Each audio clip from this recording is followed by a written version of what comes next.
Estoy acá danzando una canción, aparte, digamos, uno la cantó tantas veces que cuando la escucha así, digamos, hasta la escucha linda, ¿no? Le recupera como algo de valor estético. Todo la asociación, digamos, semántica que puede encontrar uno en todas estas palabras, ¿no? Amor, ilusión, esperanza, luz, ¿no? Que tienen que ver con la fe. Aparte, yo tengo fe que todo cambiará, digamos, uno podría decir que, digamos, la fe justamente es más bien lo contrario, ¿no? Porque lo que intenta es explicar no lo que el hombre pueda cambiar, sino lo que excede al hombre. Pero bueno, hay mucho para hablar de la fe. Acá el Twitter explotó, hay muchos llamados, 43829327, llámennos que tratamos de meter todos los llamados. Lo primero que encuentro es Susana Ramos, nos dice, ¿no? Ya para empezar, ¿qué es la fe? Pregunta sin respuesta. Divino, Susana, porque hay mucho de esto en la cuestión de la fe, que es que en algún punto la fe se autojustifica a sí misma como el discurso que no es discurso, como cuestionando que todo lo que podemos decir desde la palabra supone un límite, pero que hay un tipo de conocimiento que excede el límite. Digo, aquel que tiene una fe radical y le preguntás qué es la fe, te va a decir, no te lo puedo explicar, porque si te lo explico ya no es la fe. Lo que te explico ya la parcializa, ya la degrada, y la hace cuestionable, cuando la fe es una especie de saber absoluto de lo absoluto. Así decía Kierkegaard, ¿no? Que nos conecta de una manera absolutamente irracional. ¿Cómo racionalizar lo irracional? Lo perdemos al racionalizarlo. Lo entendemos, pero deja de ser la fe. Damián Skolnick dice, al revés, la fe es no querer saber la verdad. Claramente Damián se coloca en un lugar crítico y entiende que la fe es un negador. Es la no asunción de las verdades, probablemente dijera Damián, de las verdades que la ciencia y que la racionalidad nos proveen acerca de las cosas, verdades abiertas, provisorias, relativas. Y cuando uno no quiere asumir ese carácter del devenir de lo humano, inventa o crea la fe como una especie de corcho, ¿no? Que uno le pone al mundo para que el mundo cierre. En esa línea y un poco más un poco yendo más por otro lado, Mabel Moure nos dice en Twitter, la fe es un ansiolítico para la angustia. Hay una angustia existencial que nos atraviesa y necesitamos domesticarla, porque si no nos mata, nos deprime. Y esa angustia existencial encuentra en la fe un sosiego. El ansiolítico en ese doble, en esa doble práctica que por un lado calma, desangustia, ¿sí? Entonces nos provee un poco de paz, pero al mismo tiempo nos opaca, nos oculta, nos adormece. Tiene algo del opio, ¿no? En esa metáfora marxista tan famosa. Nos tranquiliza, pero nos idiotiza en algún punto. ¿Tenemos llamados? Hola, habla Mirta de Villa Pueyrredón. La fe es una virtud por la que creemos las verdades. Es cuestión de fidelidad, de ser obediente a ese credo. La fe me ayuda a vivir. Te mando un cariño, tu voz me trae mucha calma. Bueno, muchas gracias, Mirta. A ver, tiraste un montón de cosas ahí, ya el final nos destraba, ¿no? O sea, nos coloca a otros en otra dimensión, ¿no? Porque si la fe te ayuda a vivir, ¿qué te podemos decir nosotros desde desde qué lugar podemos nosotros hacer un cuestionamiento, en principio un cuestionamiento profundo a una relación que uno genera con el sentido, ¿no? digamos. Es interesante simplemente marcar esto, Mirta, la fe te ayuda a vivir y vos sos consciente que la fe te ayuda a vivir. Esa conciencia de que la fe está ejerciendo ese rol, sin embargo, te habilita a pensar hasta qué punto esa fe realmente tiene esa validez absoluta o no.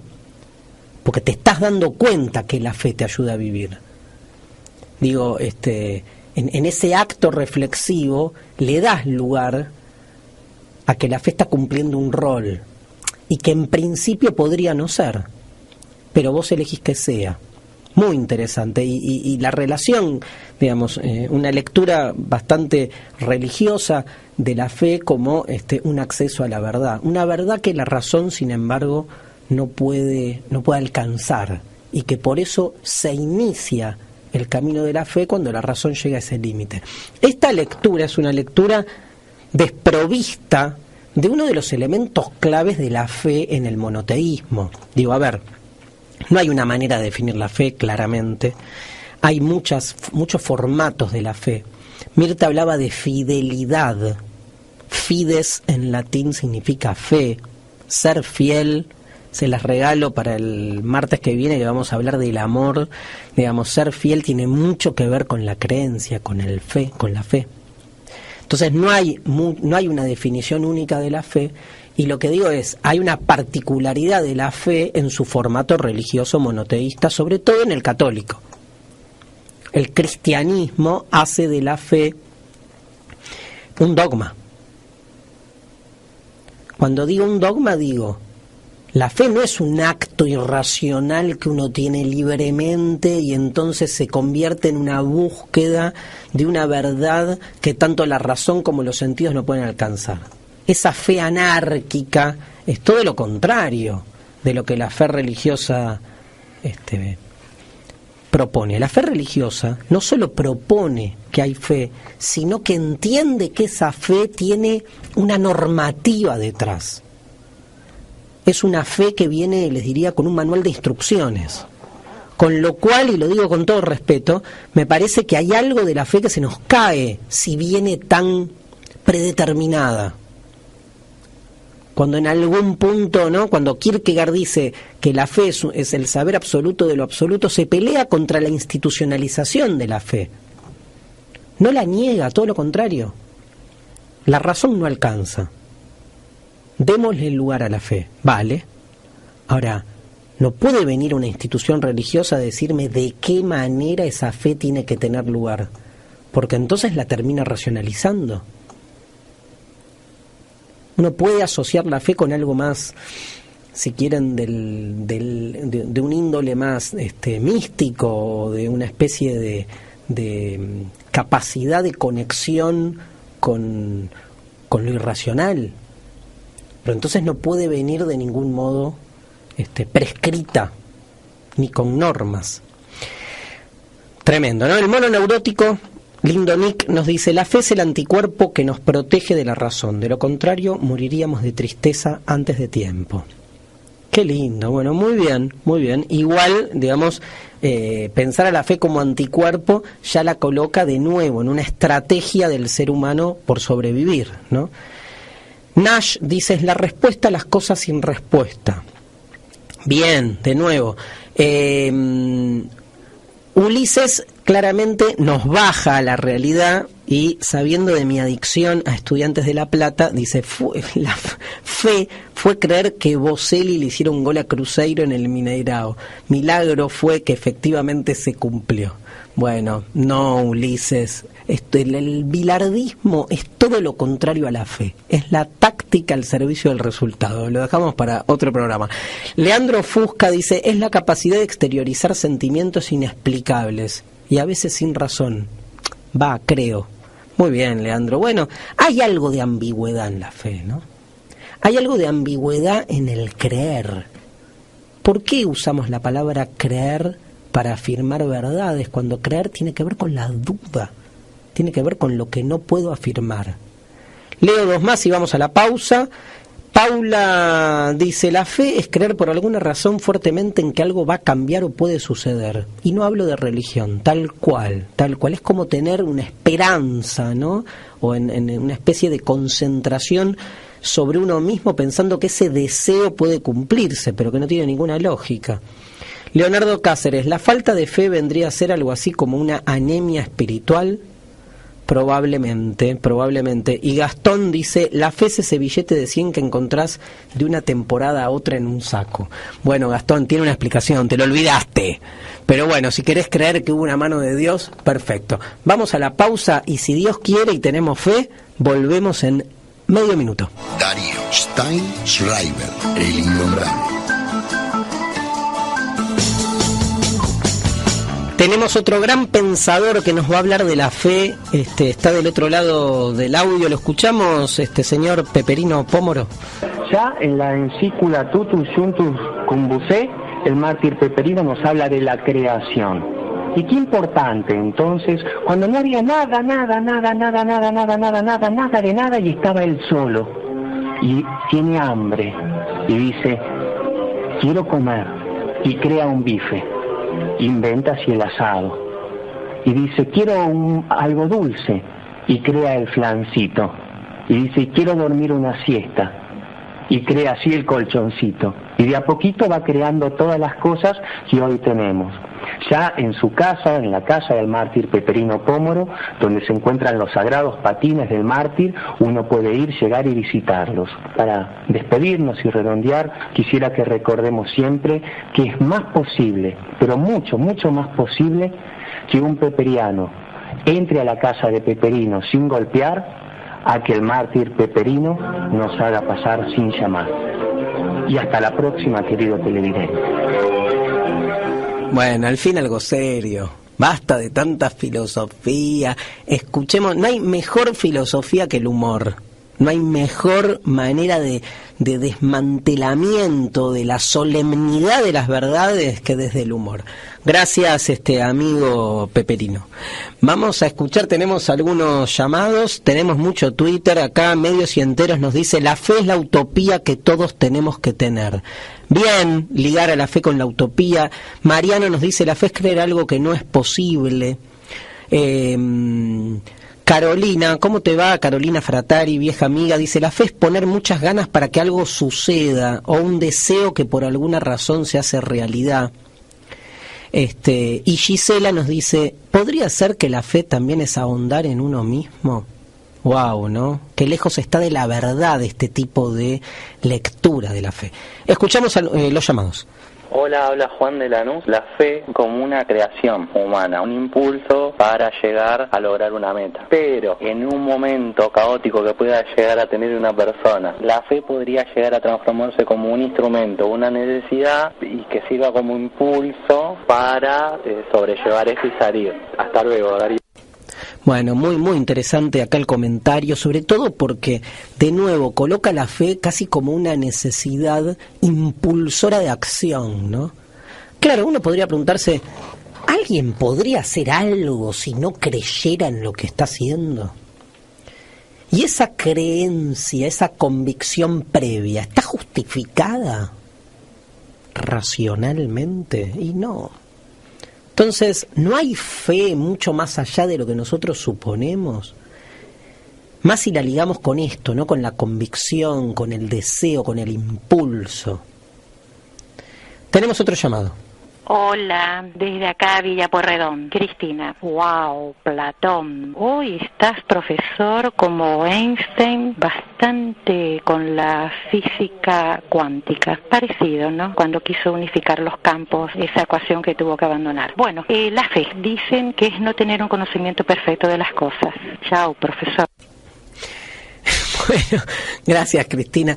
Villa Pueyrredón genera algo, ¿no? En los seres humanos. A mí me ha tocado vivir, o sea, estoy viviendo en ese barrio y también siento todas las mañanas que el aire de Pueyrredón nos coloca como en otro lugar. Gracias por el mensaje. Vuelvo sobre esta relación de la fe con lo imposible, ¿no? Y esa necesidad de querer ir a lo imposible. ¿Por qué no contentarnos con lo que hay? es el gran tema del ser humano, ¿no? Qué fácil sería, pero no, queremos más y queremos lo imposible, no queremos lo posible. Y ahí aparece algo de la fe, no la fe religiosa. La fe religiosa, a mi entender, digamos, es parte de un nicho que no hace al tema de fondo. La fe deja de ser un tema de la religión, es un tema existencial, que es el tema por poder pensar si hay o no hay algo más de lo que el conocimiento de época nos entrega como conocimiento de lo posible. Hay un montón de conceptos existenciales que la religión institucional se los apropió, los monopolizó. Y por suerte vivimos tiempos de un resquebrajamiento del saber que da lugar a estos pastiches filosóficos que nos permiten recuperar conceptos que también nos pertenecen para pensar. Tenemos otro llamado. Hola Darío, hola Innombrable. Yo quería decir que la fe es fuerza, es calor, no nos ayuda a conocer el mundo ni a saber del mundo, sino que nos ayuda a vivir. Gracias, soy Flori. Bueno, qué interesante esta vuelta que aparece acá con esta oyente, que lo que intenta es diferenciar, y me parece perfecto, la cuestión del saber teórico, el conocimiento, de la cuestión por ahí más práctica, de ese calor, como dice ella, que nos anima en la vida diaria a realizar acciones, que nos apasiona, que nos entusiasma. Saben que la palabra entusiasmo es una palabra griega, ¿no? ¿Saben qué significa? Tomen la palabra. Terminamos el sándwich, estamos con el flancito, dejamos el flancito de lado y escribimos la palabra entusiasmo. Separamos, teosiasmo. De ahí viene entusiasmo. ¿Qué es teo? Dios. ¿Qué es entusiasmo? Con Dios adentro. O sea, el entusiasmo es como tener, como nos decía acá el oyente, una fuerza interior que nos anima. Ánima en latín, alma. Entonces hay algo del plano de, no sé si llamarlo de la fe, de lo irracional, de la pasión que se juega en nuestras acciones. Digamos, si fuéramos tal como explica el saber científico lo que somos, o sea, si nos atuviéramos únicamente a las explicaciones que el conocimiento científico da de lo que somos, tendríamos un ser humano perfecto, pero vacío. Hay algo más ahí, que todavía no sabemos qué es, que por ahí nunca sabremos, que nos anima a seguir preguntándonos qué somos. Ojo, no estoy incurriendo en ninguna metafísica. Yo soy de los que piensa que la metafísica es otro acto de la razón que trata de encorsetar lo incorsetable. Y no sé si tengo o no tengo fe. Lo único que sé es que si hay fe, digamos, es justamente señal de apertura. Señal de que todavía podemos seguir preguntando. De que nada de lo que se nos presenta nos cierra. Después todo el resto es marketing de las creencias, mercantilización de la fe. ¿Sí? Es hacer de estas preguntas, es hacer de estas convicciones, digamos, una mercancía al servicio de la fidelización de los clientes que sea. Pero en la fe hay algo de apertura. Tengo 2 llamados. Sí, me parece que es importante distinguir entre la palabra fe y la palabra convicción, que me remite más a la línea del materialismo dialéctico. La palabra fe remite a la metafísica, a las religiones. Yo no tengo fe, yo lo que tengo son convicciones, como muchos de nuestros compañeros. María Cristina del barrio Saavedra. Bueno, muy bien, María Cristina, me encanta la diferenciación, me parece, digamos, comparto con vos que no es lo mismo, aunque se la use o aunque tratemos como de emparentar esa convicción como algo que nos anima de manera, digamos, más allá de lo explicable. Lo que pasa que la convicción, digamos, suele tener una explicación racional. Uno llega a una convicción en función de una argumentación. de la comprensión de las razones que hacen que uno entonces compre una idea y la lleve a cabo. Igualmente queda por explicar qué es ese calor, como decía un oyente, ¿no? Esa pasión que hace que entonces nos decidamos a emprender una lucha, o a querer alcanzar una certeza, o a generar una búsqueda, ¿no? Bueno, muy bien. Otro llamado tengo. Bueno, habla Ivonne, como siempre, genial el programa. Leí una vez un estudio, personas que necesitan tener fe y otras que son más cerebrales que no necesitan tener fe. Y me parece que esto también se puede relacionar con la situación de los prisioneros en la caverna. Además, la intervención de la canción de Palito Ortega y esto de Seferino Pómoro es terrible. Excelente, los felicito. Un beso. Bueno, habló nuestra oyente ideal, a la que le mandamos un fuerte abrazo. ¿Por qué? ¿Por qué ideal? Porque juntó todo el programa. Juntó la alegoría de la caverna con Palito Ortega, con la fe. Excelente, excelente. Esto es lo que espera un docente al final de una clase. Alguien que pueda tomar la totalidad de los disparadores y generar con eso una idea propia, una conclusión. Muchas gracias. Creo que en algún punto ese liberado de la caverna, en algún sentido, cuando vio las cadenas en el piso, decidió levantarse y salir a observar, porque algo lo animó, porque podría realmente haberse vuelto a poner las cadenas y seguir siendo, digamos, uno más de los prisioneros, pero no lo hizo. En Matrix se ve, ¿no? Cuando Morfeo le pone las dos pastillas y le dice, ¿cuál querés tomar? Con una vas a seguir viendo todo igual, con la otra vas a poder saber. Y Neo toma la pastilla, creo que la roja, ¿no? O la azul, me estoy metiendo la pata, les estoy contando la película al revés, pero no importa el color. Digamos, toma la pastilla como para poder ver. Hay algo, digamos, que me interesa para terminar, recuperar del tema de la fe, que es poder distinguirlo, disociarlo justamente de las verdades instituidas. Digamos, creo que la historia de la fe es una historia que puede contarse como en dos grandes tramas. Una primer trama donde la fe terminó resultando, digamos, consecuente y justificadora de sistemas religiosos que tenían entre sus objetivos más primordiales, lamentablemente, la opresión y la construcción de una clientela para sus propios intereses. Por eso creo que hay que recuperar de la fe otro aspecto, no el religioso, sino aquel aspecto por el cual podemos todavía desconfiar de las verdades, digamos, que hoy nos nuclean, y la fe se vuelve justamente no una certeza, sino la posibilidad de todavía, frente a cualquier cosa que se nos presente cerrada, desconfiar. Si hay una tarea de la filosofía, es poner todo bajo sospecha. Los dejo hasta el martes que viene. El tema va a ser el amor, prepárense. Les dejo un beso grande, espero que terminen el almuerzo. Recibimos acá a los amigos que nos van a contar las noticias. Juan Monasterio, gracias, en operación. Mariana Collante en producción, Daniela Estañaro en asistencia. Un beso grande a todos. El Innombrable.